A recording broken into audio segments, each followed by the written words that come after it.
Hello everyone, welcome to Rainbow Infinity. Today I'll be reading Omegathyst's Vanilla Cream Cake. If you like the reading, be sure to like, comment, and subscribe. Please enjoy. Sweet and simple.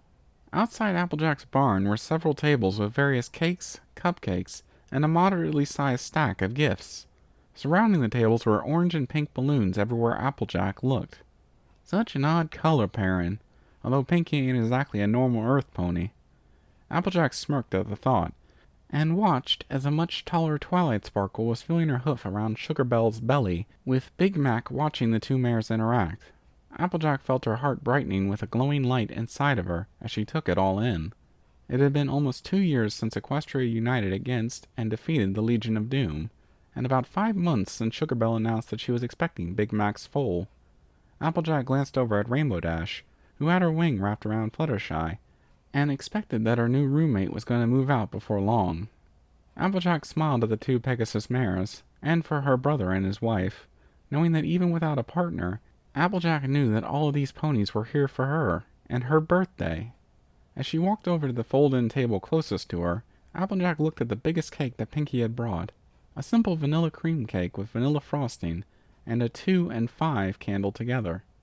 Applejack heard some pony bounce up to her side, and knew who it was from the smell of strawberries and cream.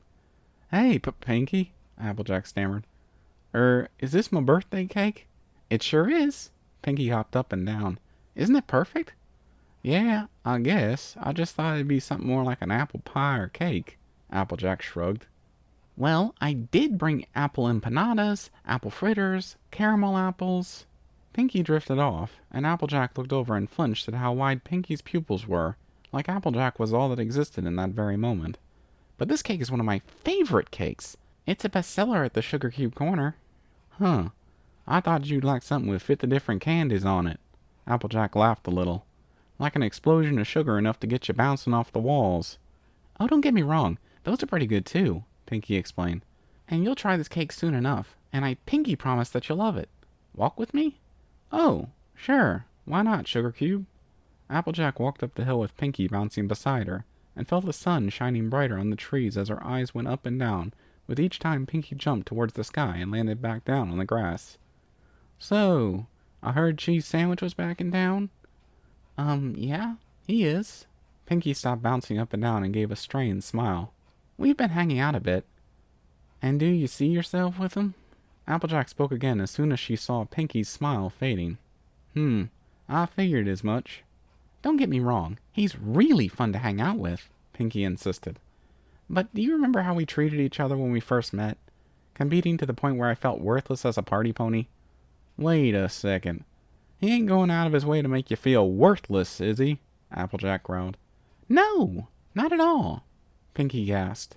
"But I don't want to feel like I'm competing with my special sun pony and the talent that I cherish most.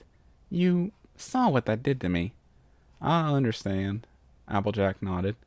"What about Princess Skystar? You got along with her pretty well." "She is really cute," Pinky agreed. "But she lives in Mount Eris. Plus, I've been thinking of some pony more different than me." "Some pony more down to earth?" Applejack suggested, and flinched when Pinky jumped in the air and grinned from ear to ear. "Yes, exactly!" Pinky exclaimed. "Some pony that can show me that there's more to life than my parties. That sometimes beauty is in the simple parts of life." "That does make sense," Applejack nodded.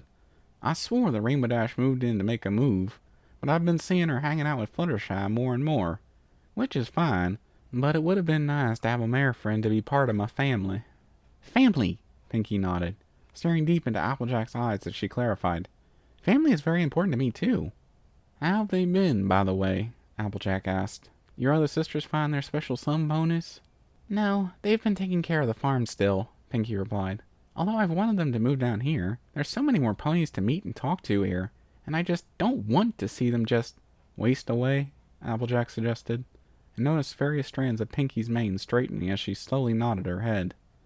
The farm pony felt her head come up blank with what to do in this situation, and so she came closer and wrapped her foreleg around Pinky.